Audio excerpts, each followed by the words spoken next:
30 வருஷத்துக்கு முன்னாடி ஒரு தாத்தா ஒருத்தர் இருந்தாரு. அவரை பார்த்தாலே எல்லாரும் பாயாப்படுவாங்க. அது மட்டும் கிடையாது, அவர் வந்து இந்தியாவையே கிளீன் பண்ணாரு. அவரு கண்டிப்பா நேரம் உயிரோட தான் இருக்கணும். 30 வருஷத்துக்கு முன்னாடி தாத்தானா எப்படி உயிரோட இருப்பாரு?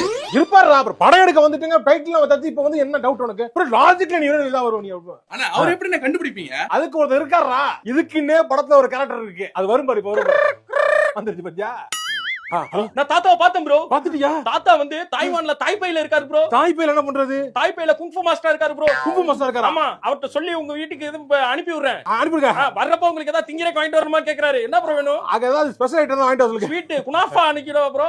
சாக்கே இருக்கு வாங்க. சாக்கேவா ப்ரோ? நான் தாத்தாட்ட சொல்லி விடுறேன் ப்ரோ. முடிஞ்சளவு ட்ரை பண்றேன் bro. Okay okay. Come back Indian போடுங்க. அப்பதான் அவரே வந்த மாதிரி வருவாரு. போடுறேன். Okay okay. Come back India, come back India, come back India, India come back India. அண்ணே இது வேற பாட்டாச்சே. செல்லிப்பன் மல்லிப்பன். வேற பாட்டு இருக்கு பாரு. நான் தாத்தா பாட போடுங்க. தாத்தா தாத்தா தாத்தா தாத்தா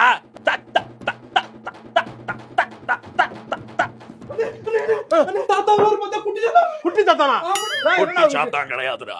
நான் தான் இந்தியன் தான். இந்தியன் தாத்தாவா? கேட்டப்ப மாத்தி வந்து தாத்தா கம் பேக் இந்தியன் போட்டு கரப்ஷனுக்கு எதிரா என்ன எல்லாரும் வர வச்சதுக்கு நன்றி. நன்றிங்க.